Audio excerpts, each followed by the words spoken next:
Oke, jadi siang hari ini kita akan membahas tentang landasan eh, ilmu pengetahuan. Jadi landasan ilmu pengetahuan itu ada tiga, landasan ontologis, epistemologis, dan aksiologis. Eh, Mungkin saya bisa share screen ya.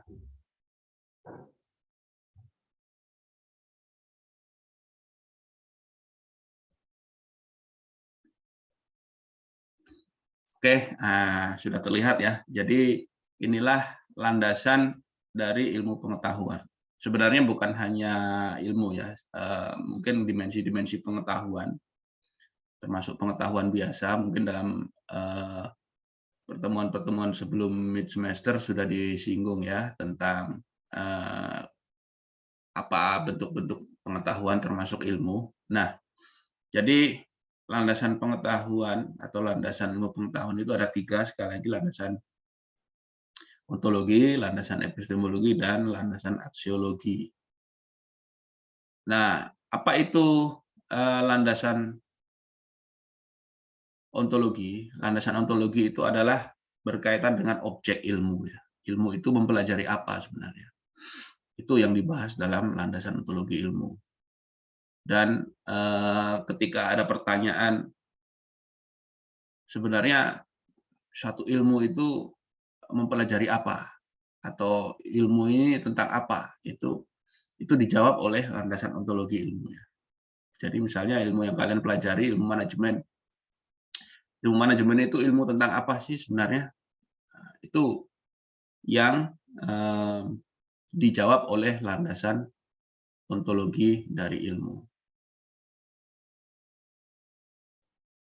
Apa bedanya satu disiplin ilmu atau satu bentuk ilmu dengan ilmu yang lain? Apa bedanya misalnya dalam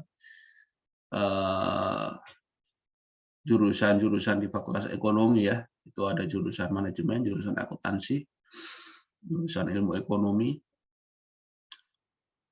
Apa bedanya satu jurusan dengan jurusan yang lain, dalam arti bentuk ilmu yang dipelajari itu bedanya di mana, persamaannya di mana, dan kenapa ilmu-ilmu tersebut masuk di dalam rumpun ilmu ekonomi ya, seperti itu.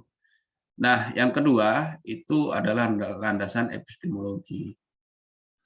Landasan epistemologi ini berkaitan dengan proses bagaimana ilmu itu terbentuk dan berkembang ya. Jadi ilmu ini terus berkembang. Ilmu apapun, antara dulu sejak zaman perkembangannya atau zaman pendiriannya terbentuknya dengan sekarang dan di masa depan itu berbeda karena selalu berkembang ya, selalu berkembang.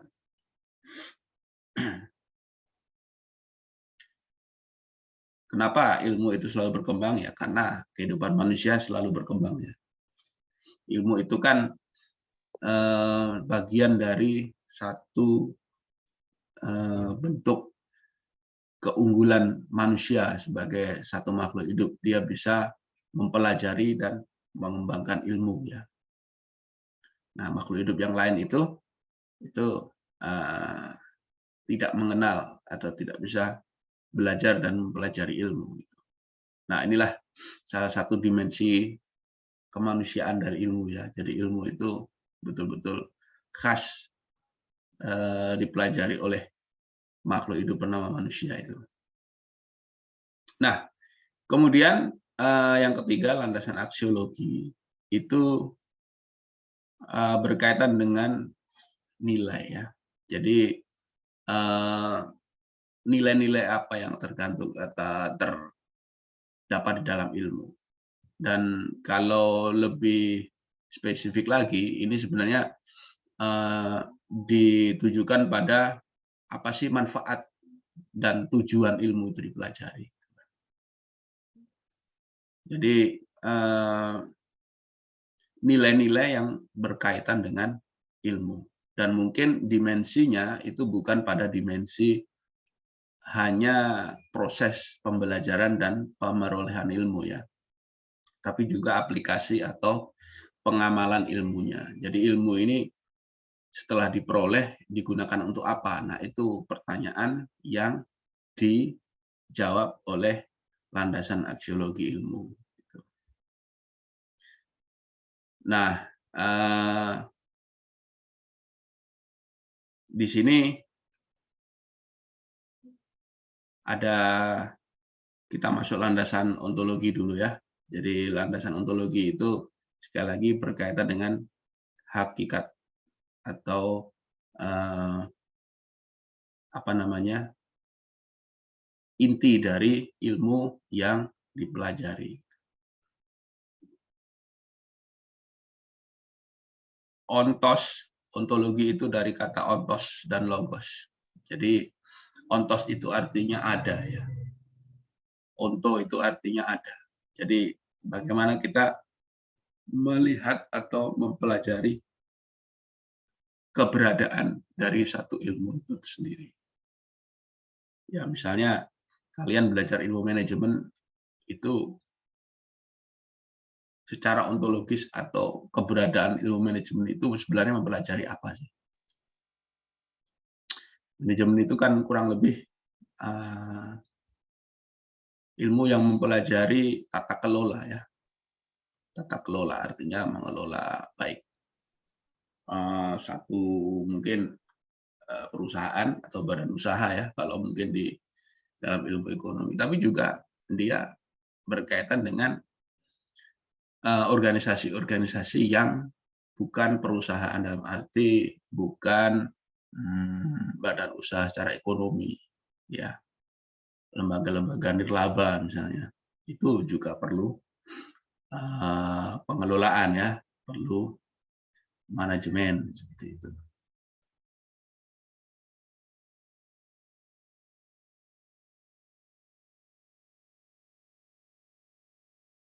Nah, jadi kalau mungkin kemarin sudah pernah dipelajari ya, jadi batas penjelajahan ilmu itu batas-batasnya itu pertama adalah akal pikiran kita ya. Akal pikiran kita itu batasannya adalah logika. Jadi alat ukur atau tolok ukur sesuatu itu bisa kita pikirkan dan itu merupakan suatu kebenaran, bisa dikatakan sebagai sesuatu yang masuk akal, itu ketika dia sesuai dengan kaidah-kaidah logika. Ya. Karena ada hal-hal yang tidak logis ya, ada hal-hal yang tidak masuk akal. Misalnya apa? Imajinasi seseorang itu mungkin, tapi tidak masuk akal ya. Misalnya ada imajinasi tentang bentuk makhluk-makhluk tertentu ya, seperti kita lihat di cerita-cerita atau dongeng-dongeng pada zaman dulu ya, ada kuda terbang gitu kan. Itu merupakan satu bentuk imajinasi dan tidak masuk akal. Nah, yang kedua adalah dimensi atau aspek empiris. Aspek empiris itu apa? Sesuatu yang bisa diindera, yang bisa ditangkap oleh panca indera. Gitu. Sesuatu yang bisa kita tangkap dengan indera kita yang 5 ini, panca indera ya. Bisa dilihat, bisa didengar, bisa dibau, bisa disentuh, bisa diraba. Nah, itu aspek empiris. Empiris itu artinya apa? Empiri itu adalah indera, panca indera kita. Nah, misalnya kita tadi mengimajinasikan kuda terbang, itu kan kita tidak pernah melihat pada kenyataannya. Di dunia ini tidak ada namanya makhluk bentuk kuda terbang. Jadi, di samping tidak masuk akal, dia juga tidak apa namanya, tidak bisa diindera, tidak bisa dilihat di dalam kenyataan ini, seperti itu. Nah, ini jadi berhubungan dengan hakikat ya, itu bisa tidak dibuktikan dalam realitas, gitu ya. Itu dalam realitas itu apa ya? Kita lihat pada kenyataan secara empiris ya, secara empiris gitu.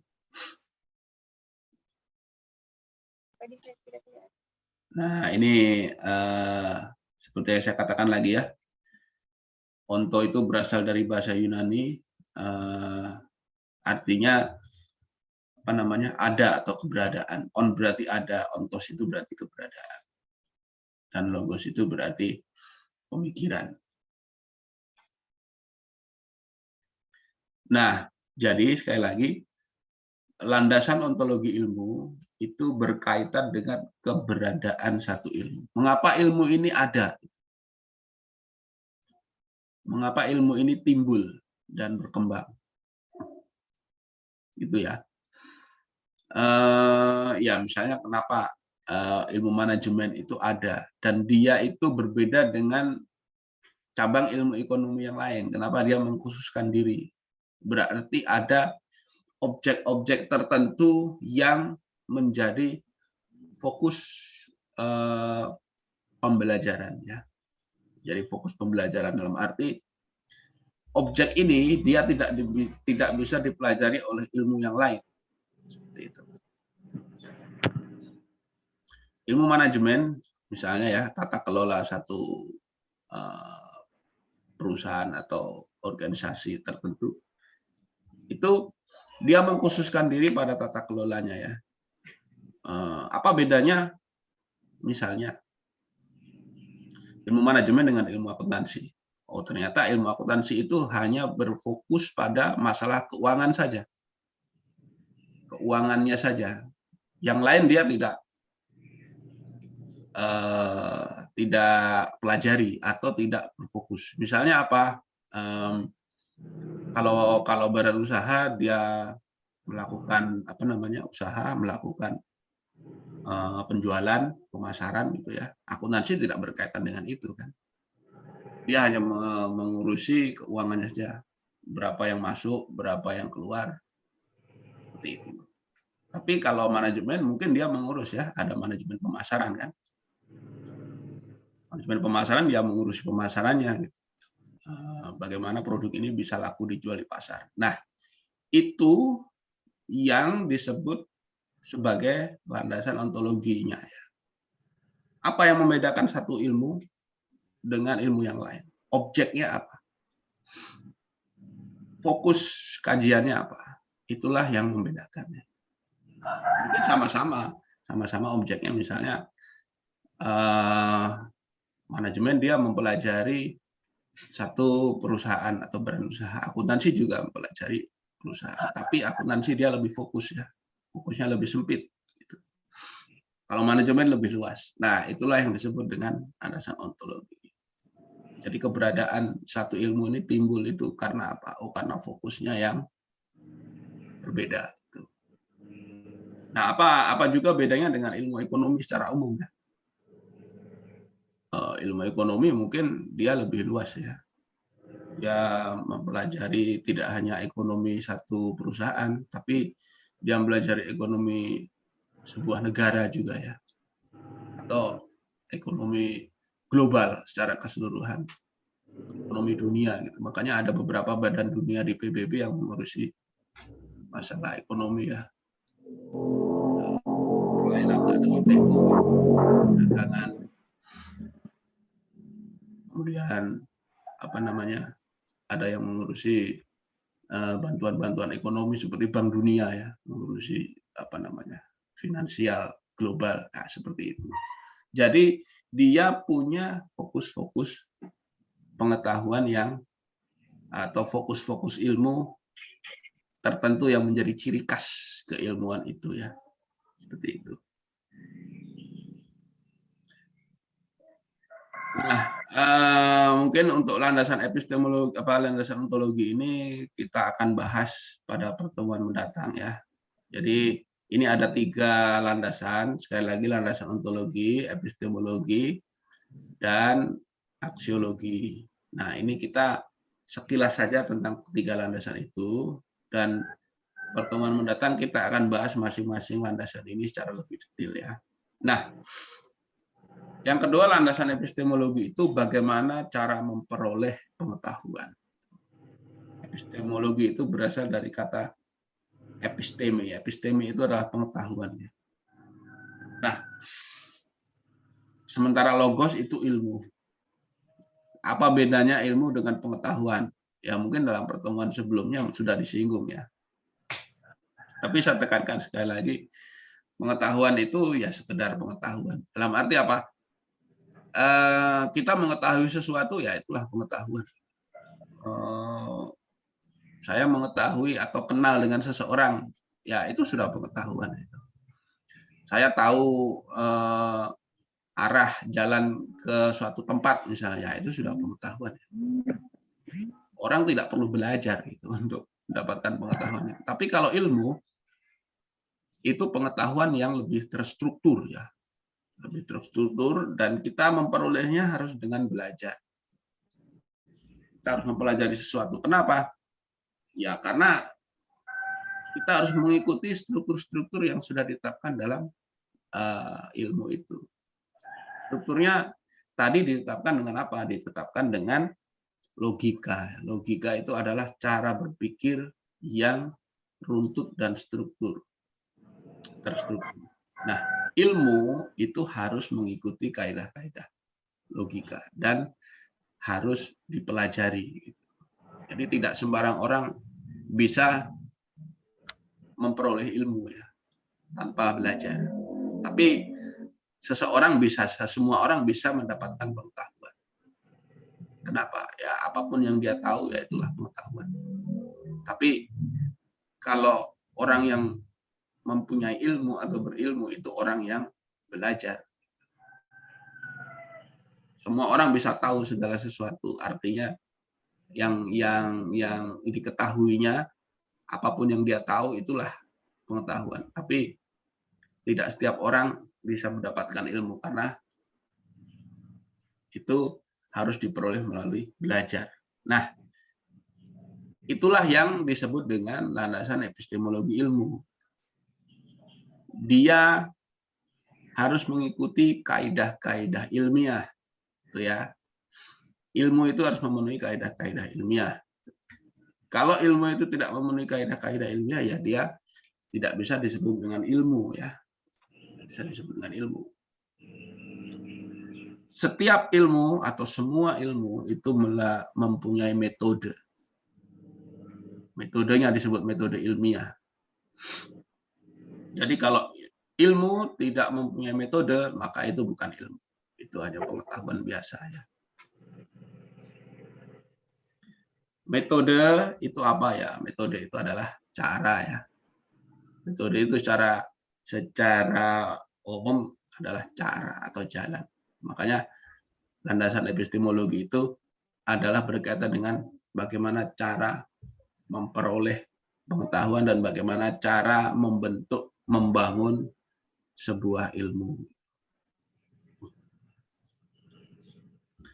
Nah, ini dikatakan di sini epistemologi itu adalah cabang filsafat yang membicarakan tentang terjadinya pengetahuan, sumber pengetahuan, asal mula pengetahuan, kemudian batas-batas, sifat, metode, dan kesahihan pengetahuan. Nah, sekali lagi kita akan bahas secara lebih mendetil itu pada pertemuan-pertemuan mendatang ya. Nah, di sini ada beberapa cara memperoleh pengetahuan. Pertama dari pengalaman indrawi. Pengalaman indrawi itu ya apa yang kita rasakan oleh indera ya, apa yang kita lihat gitu kan, apa yang kita rasakan. Ya misalnya air mendidih itu rasanya panas, nah itu namanya pengalaman indrawi. Cuaca yang panas atau cuaca yang hujan rasanya dingin itu pengetahuan atau pengalaman indrawi. Kemudian nalar. Nah, nalar ini berdasarkan pemikiran. Seperti tadi pemikiran-pemikiran yang berdasarkan kaidah-kaidah logika. Kemudian otoritas ya. Kalau otoritas ini lebih cenderung kepada pengetahuan-pengetahuan yang sifatnya pengetahuan keagamaan ya. Otoritas itu apa sih? Satu yang mempunyai wewenang gitu. Nah, misalnya kita mendapatkan pengetahuan agama dari kiai, gitu ya, ya itu otoritas. Kiai itu merupakan satu otoritas keagamaan yang bisa dipercaya bahwa apa yang dia katakan itu adalah sesuatu yang benar. Nah, intuisi itu adalah sesuatu yang berkaitan dengan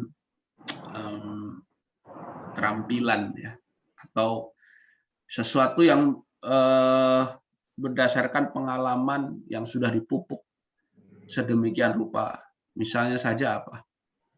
Pemain bola ya. Pemain bola itu kan berlatih terus. Nah, dia punya intuisi ya. Kapan ada peluang dia menembak untuk mencetak gol. Itu pengetahuan yang berdasarkan latihan yang terus-menerus. Latihan fisik dan pengalaman, tapi fisik itu membentuk intuisinya gitu. Kalau bukan pemain bola, dia tidak akan tahu ya bagaimana kapan waktu yang tepat untuk menembak mencetak gol misalnya. Nah, disitulah intuisi ya. Demikian juga misalnya pembalap ya, kapan dia harus mendahului lawan gitu di bagian-bagian mana dari lintasan yang dia ada peluang untuk mendahului lawan misalnya. Itu pengetahuan yang terbentuk dari intuisi. Itu bukan melalui olah pikiran. Sekali lagi bukan melalui olah pikiran, tetapi melalui latihan yang terus-menerus.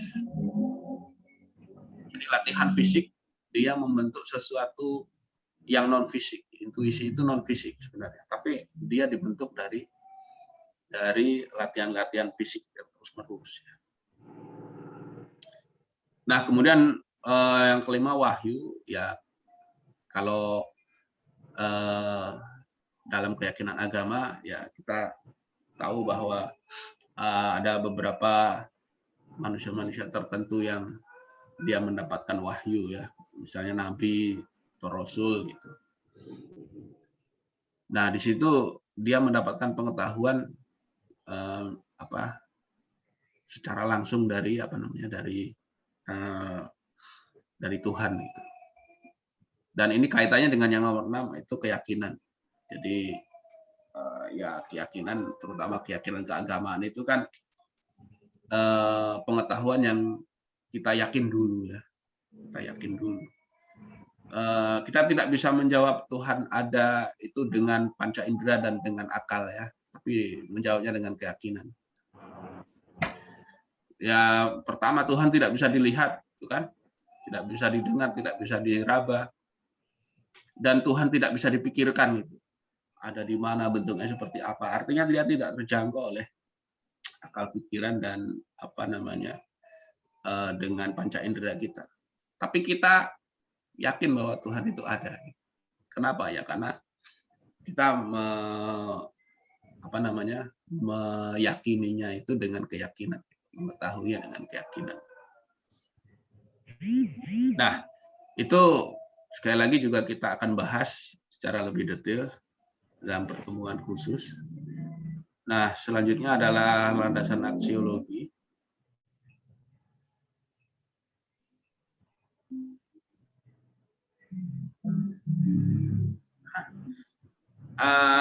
Landasan aksiologi itu berkaitan dengan nilai. Jadi secara khusus itu adalah tujuan dan manfaat ilmu pengetahuan. Nah, sini disebutkan bahwa nilai adalah satu kata jenis atau kata sifat yang meliputi segenap macam kebaikan dan sejumlah hal-hal yang lain. Nah, landasan aksiologi ini sekali lagi tidak hanya berkaitan dengan masalah proses pembentukan atau proses pembelajaran ilmu, tapi juga proses pengamalannya ya. Ketika seseorang itu sudah mendapatkan ilmu, ilmunya dimanfaatkan untuk apa? Nah, itu yang menjadi objek atau menjadi pokok bahasan dalam landasan aksiologi ilmu ini. Berkaitan dengan apa? Berkaitan dengan nilai-nilai, nilai baik dan buruk. Ya. Apakah dimanfaatkan untuk kebaikan, dimanfaatkan untuk keburukan. Itu itu itu berkaitan dengan itu ya. Misalnya ya, sudah mempelajari ilmu manajemen, ilmu tata kelola satu perusahaan. Untuk kebaikan ya dia, kalau perusahaan badan usaha ya dia bisa nggak meningkatkan keuntungan dari perusahaan itu ya, meningkatkan produksinya, meningkatkan kemanfaatannya, meningkatkan cakupan pemasarannya supaya lebih luas. Nah itu salah satu manfaat-manfaat yang baik ya. Tapi bisa juga ilmu dipelajari tapi pemanfaatannya tidak baik ya. Misalnya apa ya, banyak sekali ya. Pakai untuk korupsi ya itu. Korupsi itu kan nggak ada orang yang bodoh itu. Orangnya kan pintar-pintar semua, orang yang sudah punya ilmu. Tapi dia manfaatkan untuk hal yang tidak baik. Artinya dia tidak memanfaatkan ilmunya untuk mendapatkan manfaat untuk orang banyak, tapi untuk dirinya sendiri ya, dengan korupsi misalnya seperti itu. Ya itu berkaitan dengan semua ilmu ya, tidak hanya ilmu manajemen. Ilmu kedokteran misalnya, ya dia sudah tahu ilmu-ilmu tentang penyakit, apakah dia menggunakannya untuk menyembuhkan orang atau membuat orang jadi sakit ya. Ya itu sekali lagi berkaitan dengan nilai-nilai pemanfaatan dan pengamalan ilmu ya. Ya ini sekilas bagaimana landasan-landasan dari ilmu pengetahuan. Sekali lagi semua ilmu itu mempunyai ketiga landasan ini. Semua ilmu pasti mempunyai tiga landasan ini. Jadi kita mempelajari ilmu apapun itu akan ada ketiga landasan ini.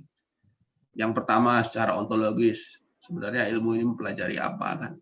Yang kedua bagaimana cara memperolehnya, bagaimana cara mengembangkannya. Misalnya dengan penelitian terus-menerus gitu ya. Penelitian itu adalah upaya untuk pengembangan ilmu.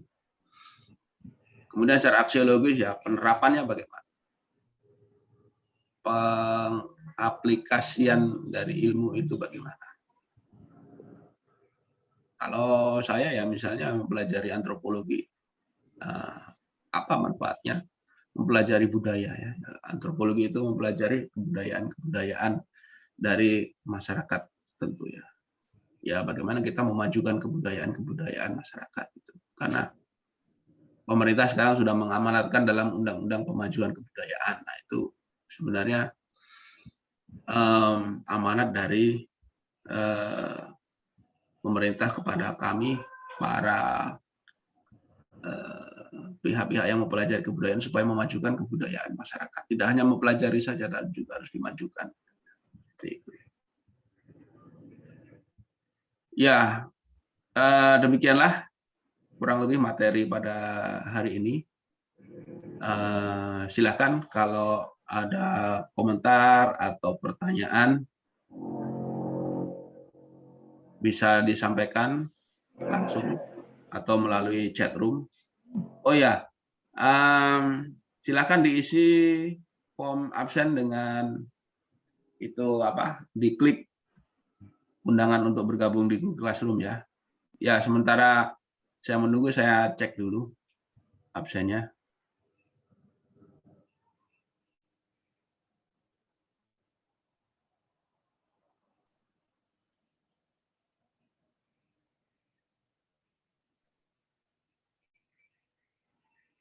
Ya, silakan kalau ada pertanyaan, komentar.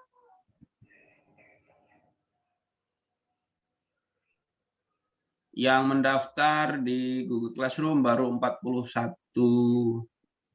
orang. Nah, sudah bertambah 43. Yang absen baru 59. Semuanya ada berapa ini ya? Oh ya, 59 cocok. Ya, silakan yang belum absen. Silakan yang belum absen mengisi form absen dan masuk di undangan Google Classroom. Nanti untuk materi perkuliahan hari ini maupun perkuliahan selanjutnya akan di-share di dalam Google Classroom tersebut. Dan nanti kalian bisa absen, ya, termasuk materi yang saya sampaikan tadi ya. Ya, silakan kalau ada komentar, kalau ada pertanyaan, silakan diajukan. Atau bisa juga diketik di chat room, silakan.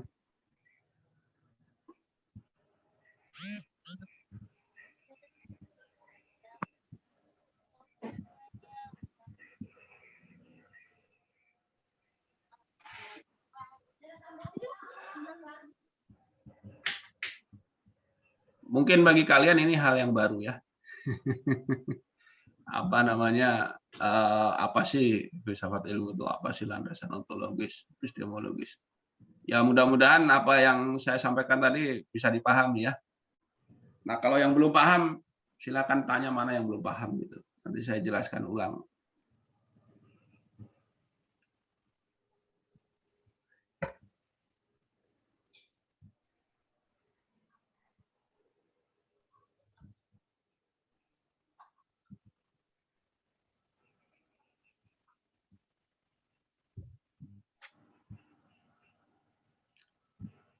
Nggak ada yang komentar ini. Jangan-jangan nggak paham semua. Waduh. Halo Pak, saya Ya, silakan. komentar Pak soal pengisian absen Pak. Ya. Ada salah isi Pak. Salah isi gimana?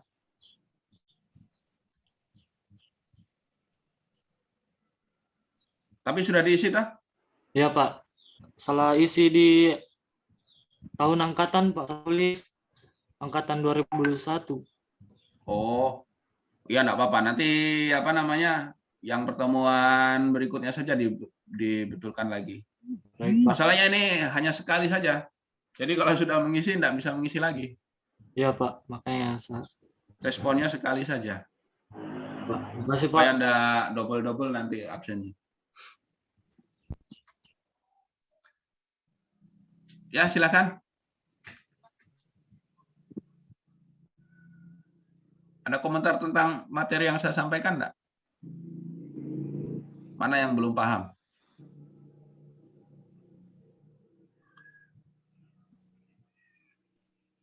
Ya mungkin di apa namanya, sekali lagi ini sesuatu yang baru ya, sesuatu yang mungkin baru ditemui pertama kali. Oh apa sih ini?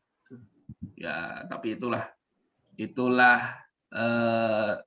sesuatu yang akan kita pelajari dalam mata kuliah filsafat ilmu ya. Sebenarnya mata kuliah filsafat ilmu itu ingin memberikan satu refleksi ya, penyadaran bagi orang yang mempelajari ilmu itu, mengkaji lebih dalam apa sih yang dia pelajari itu sebenarnya, ilmunya itu ilmu apa. Oke, ini ada pertanyaan di chat room dari Laude Lumanto. Berbicara keyakinan, saya bertanya mengapa hal-hal yang bersifat gaib tidak nyata dalam berketahuan lebih mudah diterima masyarakat daripada logika dan filsafat. Nah ini secara sederhana berarti jawabannya adalah masyarakat atau orang itu dia belum menggunakan logika secara benar atau secara apa namanya penuh di dalam kehidupannya. Dia masih percaya kepada itu tahayul ya, percaya kepada hal-hal yang tidak masuk akal. Kenapa? Karena porsi penggunaan logikanya ini itu masih kecil gitu, masih minim. Nah, solusinya bagaimana ya? Dia harus banyak belajar, artinya dia harus lebih banyak menggunakan logikanya, lebih banyak menggunakan pemikirannya. Karena mungkin apa? Hal-hal yang bersifat gaib, bersifat itu dilontarkan atau disampaikan oleh pihak-pihak yang mempunyai otoritas, ya. Otoritas, sekali lagi otoritas itu adalah wewenang yang cukup besar dalam masyarakat. Tapi dia menggunakan wewenangnya itu untuk menanamkan hal-hal yang tidak logis. Ya, ini banyak sekali kita temui di masyarakat, ya. Contohnya apa?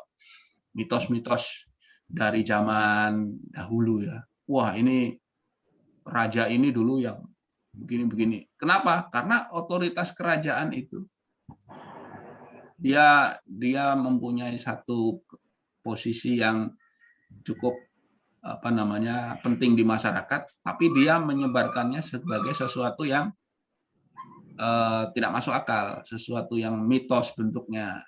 Tapi kenapa masyarakat percaya? Karena yang menyampaikan itu orang yang punya otoritas. Oleh karena itu sebenarnya pihak-pihak yang punya otoritas atau wewenang ini harus, sekali lagi, harus hati-hati, ya, dalam menyampaikan segala sesuatu.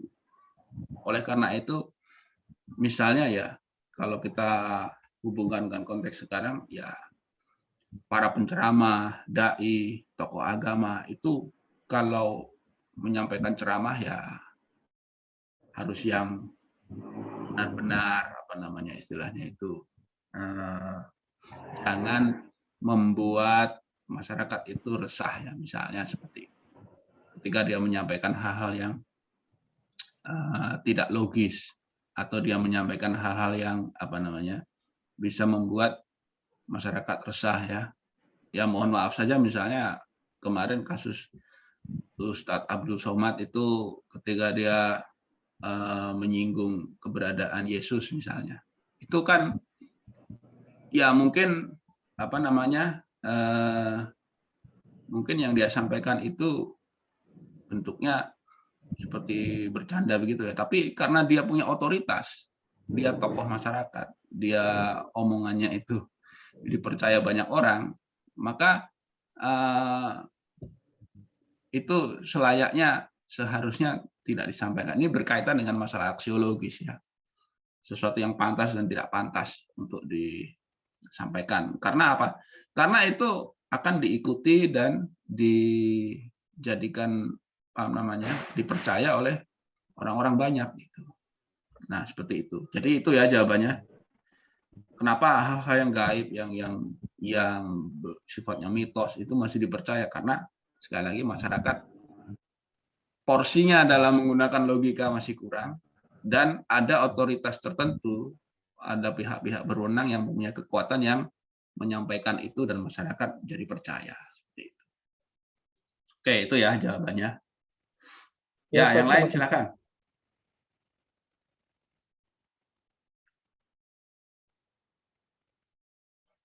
Kalau mau menyampaikan langsung juga boleh.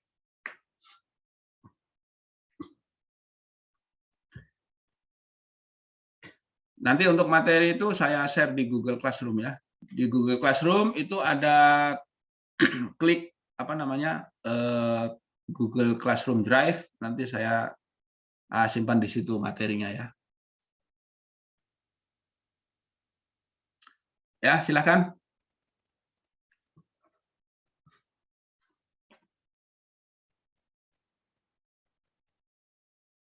Oke, ini ada pertanyaan dari Hendrik Gunawan. Mengapa metafisika itu tidak dapat dijangkau oleh indera kita, ya, seperti jiwa, dan mengapa metafisika itu penting? Oke, ya, kita tinjau dari istilah dulu, ya. Metafisika, meta itu adalah sesuatu yang melampaui atau sesuatu yang ada di belakang. Nah, fisika itu sesuatu yang fisik. Yang fisik itu apa? Fisik itu adalah sesuatu yang bisa kita indera, bisa kita lihat, bisa kita raba. Nah, metafisika sesuatu yang melampaui fisika, sesuatu yang berada di balik fisika. Oleh karena itu dia memang bukan sesuatu yang fisik. Dan mengapa metafisika itu penting? Ya, karena bagaimanapun juga aspek kehidupan kita itu bukan hanya sesuatu yang fisik, bukan hanya sesuatu yang bisa diindera.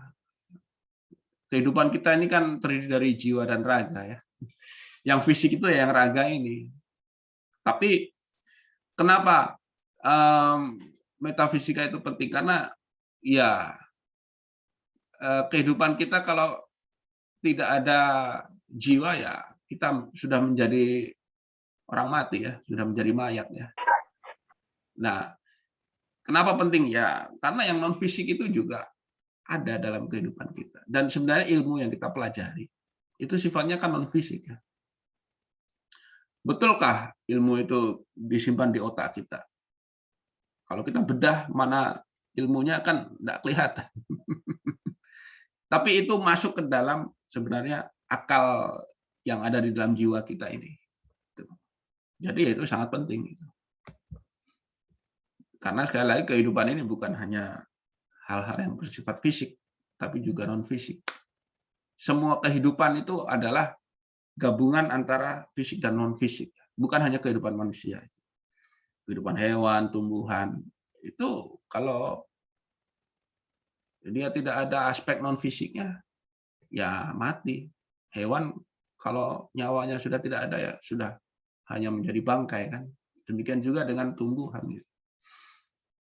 Tumbuhan kalau sudah mati ya sudah tidak ada jiwanya lagi, tidak ada aspek non fisiknya, dia sudah tidak bisa disebut tumbuhan lagi, dia tinggal kayu kan.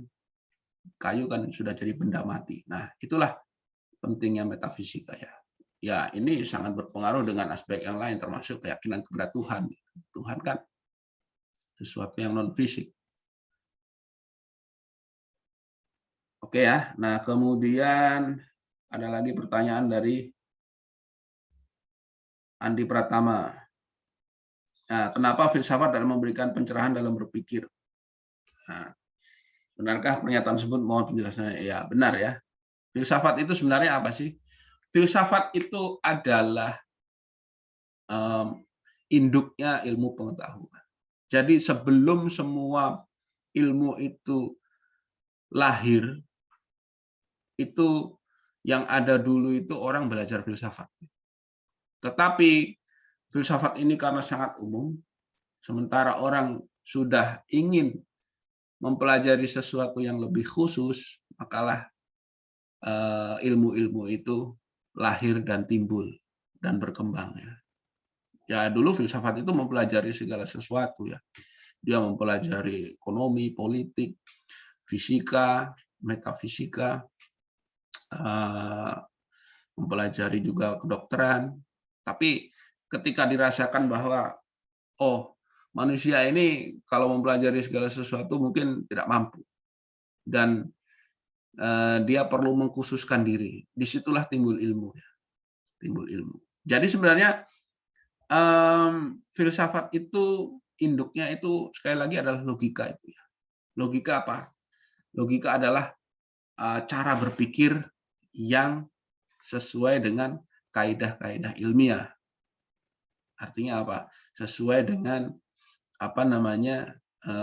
cara berpikir yang sahih atau yang valid gitu ya. Dan dia mengesampingkan hal-hal yang tidak sahih. Seperti apa? Seperti imajinasi. Ya, pikiran kita bisa berimajinasi, tapi itu bukan satu bentuk pemikiran yang ilmiah. Bukan satu bentuk pemikiran yang sesuai dengan kaidah-kaidah ilmiah. Ya, seperti tadi ada kuda terbang, kemudian ada hewan-hewan apa gitu.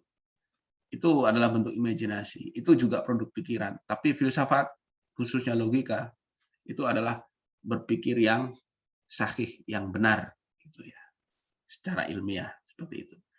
Nah, bagaimana dia memberikan pencerahan? Ya, karena dia melahirkan ilmu-ilmu baru. Ilmu itu berkembang dari situ. Seperti itu.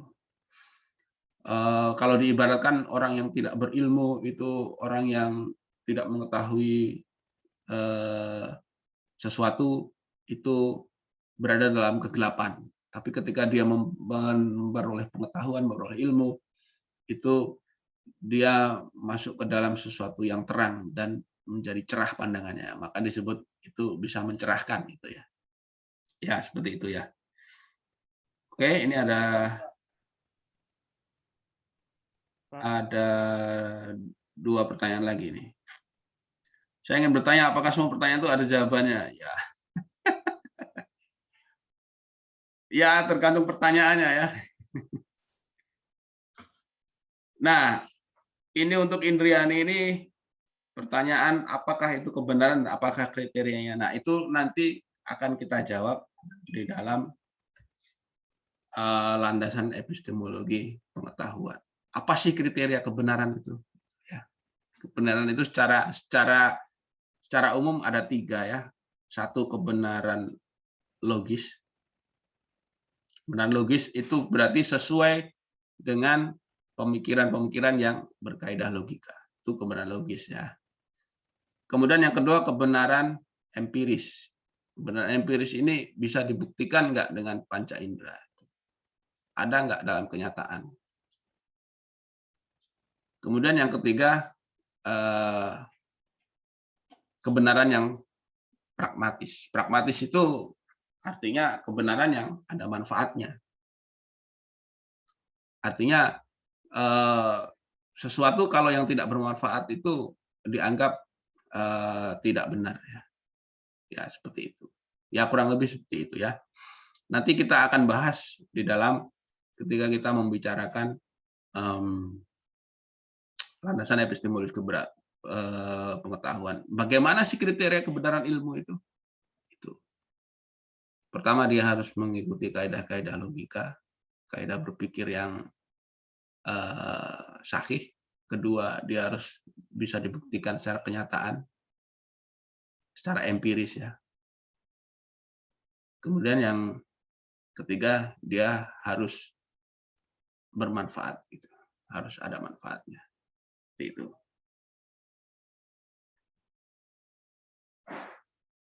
Saya ingin bertanya, Pak.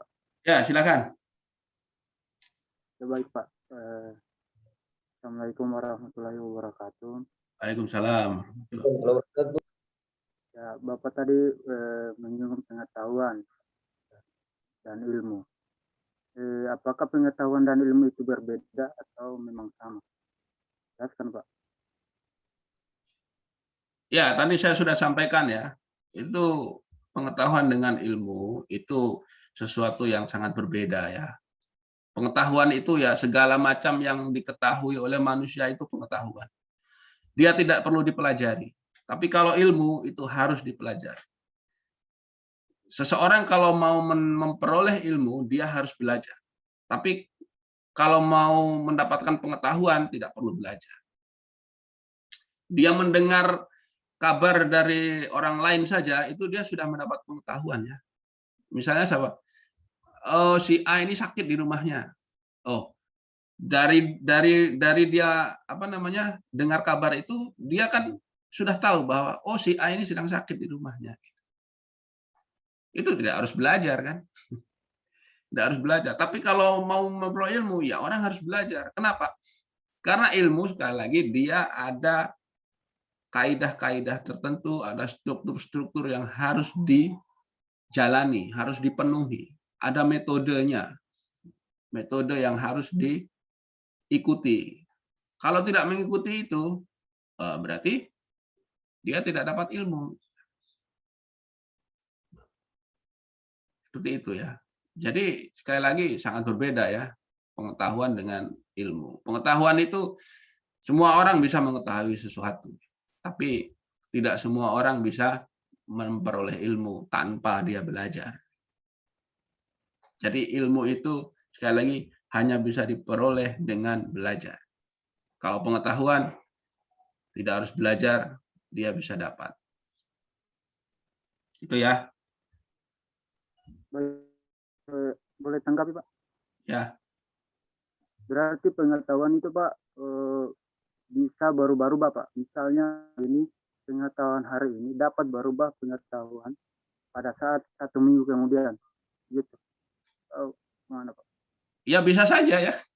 Misalnya tadi ya, dia tahu bahwa oh si A lagi sakit. Seminggu kemudian kalau si A sudah sembuh ya sudah berubah kan pengetahuan itu. Artinya pengetahuan itu sesuatu yang sangat sangat mudah lah, apa ya? Pokoknya segala sesuatu yang kita tahu ya, itu itulah pengetahuan itu. Misalnya ya banyak ya, misalnya kita me, apa namanya, melihat satu tumbuhan gitu. Oh, dulu kecil. Kemudian kita lihat lagi dia sudah besar. Nah, berarti kan sudah berubah kan pengetahuan kita. Oh, dulu saya tahunya ini kecil. Sekarang sudah besar. Ya, semudah itulah pengetahuan. Tapi kalau ilmu, ya kita kan mau pelajari kenapa dia ini tumbuhnya cepat, kenapa dia ini tumbuhnya lambat. Itu baru disebut ilmu. Oh, misalnya ini tanahnya lebih subur dibandingkan di tempat yang lain, sehingga pertumbuhannya di sini lebih cepat daripada di tempat lain. Baru itu apa namanya, ilmu. Karena apa? Kita sudah berusaha menggunakan logika di situ. Tapi kalau kita cuma lihat tumbuhan ini sekarang kecil, kemudian kita datang beberapa hari lagi dia sudah besar, ya semudah itulah pengetahuan. Pagi kita tahu dia ada di sini, sore kemudian dia sudah pindah lagi, ya itu sudah pengetahuan. Dan pengetahuan itu kan sudah berubah, gitu kan. Itu ya. Jadi pengetahuan itu sesuatu yang sangat-sangat sederhana, sangat mudah. Makanya tidak perlu belajar. Itu ya. Ya, terima kasih Pak. Gimana? Ada lagi? Oh, ini ada di chat lagi nih. Saya Pak, Ya, ini ya ingin silakan. bertanya, pertanyaan saya itu, dan apakah memperoleh ilmu itu apakah hanya dengan belajar saja atau seperti perkuliahan saat ini, Pak? Iya, jadi ilmu itu kan juga berbeda-beda ya. Kalau ilmu yang kita pelajari di bangku kuliah ini kan apa istilahnya, ilmu yang lebih mengutamakan kepada olah akal pikiran ya. Tapi kalau ilmu agama itu juga ilmu, dia lebih berolah kepada masalah keyakinan, pada iman ya. Ya sama-sama dipelajari. Tapi sekali lagi saya sampaikan, semua ilmu itu harus dipelajari. Termasuk ilmu yang apa namanya berkaitan dengan keterampilan ya. Ilmu yang berkaitan dengan keterampilan misalnya apa? Misalnya ilmu pertukangan atau ilmu yang berkaitan dengan apa namanya hal-hal yang bersifat jasmani, olahraga ya. Orang harus berlatih dalam cabang olahraga tertentu supaya dia apa namanya punya keterampilan yang betul-betul bagus gitu, seperti itu. Jadi sekali lagi, semua ilmu harus dipelajari, hanya bentuk ilmunya yang berbeda-beda. Tapi sekali lagi, semua ilmu harus dipelajari, baik itu ilmu ilmu yang lebih mengutamakan pada akal seperti kita pelajari di bangku kuliah ini, apakah ilmu agama dan juga ilmu yang berkaitan dengan keterampilan. Tapi intinya semua ilmu harus dipelajari untuk memperoleh dan mengembangkannya itu ya. Itu.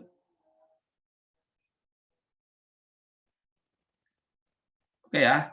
Ini ada beberapa lagi di chat ini. Mengapa manusia sebagian besar memiliki sifat dasar yang namanya lupa ya? Ya memang manusia itu juga lupa itu sebenarnya apa sih? Lupa itu kan tidak ingat. Akal kita ini punya batasan-batasan. Akal kita ketika bisa mencerap sesuatu, kita bisa ingat. Kalau kita apa namanya tidak bisa menyimpannya, ya itu lupa. Ya memang itu sifat manusiawi ya. Itu yang menunjukkan keterbatasan akal manusia itu. Lupa itu. Nah, kebijaksanaan dan kemuliaan, apa yang membedakan keduanya? Ya, kebijaksanaan itu bagaimana kalau secara ilmiah ya kita bisa mempelajari, mengembangkan dan menerapkan ilmu sesuai dengan kaidah-kaidah yang sudah kita sepakati ya. Sementara kemuliaan itu kan lebih pada kedudukan. Orang dianggap mulia kalau dia dihormati oleh orang, dianggap tokoh. Gitu. Ya, kemuliaan bisa datang dari kebijaksanaan, tapi bisa juga tidak ya. Karena banyak orang sekarang mengagumi orang lain ketika dia dianggap orang kaya, orang yang punya banyak harta benda, dianggap mulia gitu. Padahal belum tentu dia bijaksana ya. Itu. Kemudian ada lagi dari Muhammad Iqbal. Mengapa ontologi itu disebut sebagai cabang filsafat mengenai sifat wujud atau lebih sempit lagi sifat fenomena? Ya, benar ya. Jadi ontologi itu cabang filsafat. Memang filsafat itu mempelajari banyak hal. Ya. Ketiga yang kita sebutkan tadi, ontologi, epistemologi dan aksiologi itu adalah cabang-cabang dari filsafat. Nah, sekali lagi ontologi itu mempelajari tentang keberadaan. Jadi bagaimana kita memaknai sebuah keberadaan. Nah, keberadaan itu hanya bisa kita cerap, hanya bisa kita ini melalui fenomena. Fenomena itu apa sih? Fenomena itu adalah sesuatu yang bisa kita cerap melalui indera, sesuatu yang bisa kita lihat, kita dengar, kita rasakan. Jadi sesuatu yang non fisik itu nggak ada fenomenanya ya. Jadi kita tidak bisa mengatakan ada fenomena ketuhanan, nggak bisa. Fenomena malaikat nggak bisa. Kenapa? Karena kita nggak bisa menginderanya, nggak bisa melihat, nggak bisa mendengar. Jadi fenomena itu sekali lagi adalah cerapan indrawi, cerapan panca indera kita. Itu ya. Nah, dari fenomena itu kita bisa memaknai cara ontologis, memaknai keberadaannya ya. Memaknai keberadaannya. Oh, ini manusia misalnya dengan segala sifat-sifatnya. Oh, ini hewan ini dengan segala sifat-sifatnya. Nah, itulah yang berkaitan dengan ontologi. Dan di situ ketika kita sudah berfokus pada satu objek tertentu, sebenarnya kita dalam kerangka ilmu itu berusaha membentuk satu keilmuan di situ kan. Oh, ini nanti kalau dipelajari berarti objeknya atau keberadaan ini akan seperti itu ya. Misalnya hewan-hewan tertentu dipelajari kan. Oh, ini menjadi satu ilmu namanya zoologi. Zoo itu kan hewannya. Kalau tumbuhan namanya botani. Kalau makhluk hidup secara keseluruhan biologi. Bio itu kan hidup ya. Seperti itu. Jadi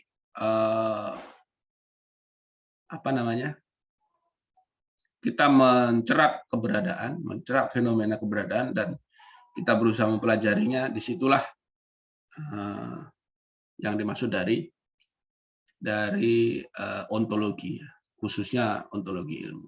Nah, besok di dalam pertemuan mendatang, ketika kita mengkaji ontologi secara lebih dalam, kita akan melihat bahwa apa sih objek-objek ilmu itu dan mengapa ada ilmu-ilmu yang objeknya sama tapi bisa melahirkan ilmu-ilmu yang berbeda itu ya. Itu. Oke, ada lagi?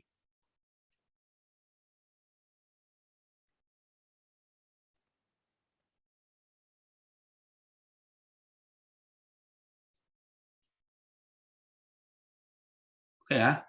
Kalau tidak ada ya mungkin bisa kita akhiri, mungkin sudah jam 16 lebih ya. Kita waktunya sampai jam 16 saja ya. Ya mungkin Kalau tidak ada pertanyaan dan komentar lagi, bisa kita akhiri. Kita akan jumpa kembali pada pertemuan mendatang. Kita akan membahas lebih khusus pada landasan ontologi ilmu. Oke, terima kasih. Kita akhiri ya. Kuliah ini kita bertemu. Oh ya, minggu depan mau masuk kuliah atau libur? Karena mau Idul Fitri? Libur dulu, Pak. Libur saja? Libur, Pak. Iya Pak, libur Jadi dulu kita Pak. bertemu 2 minggu lagi ya? Iya Pak. Ya, karena sudah mau Idul Fitri itu. Jadi kita ketemu 2 minggu lagi ya? Iya Pak. Pak. Untuk membahas landasan ontologi ilmu. Baik, terima kasih. Kita akhiri. Assalamualaikum warahmatullahi wabarakatuh. Waalaikumsalam.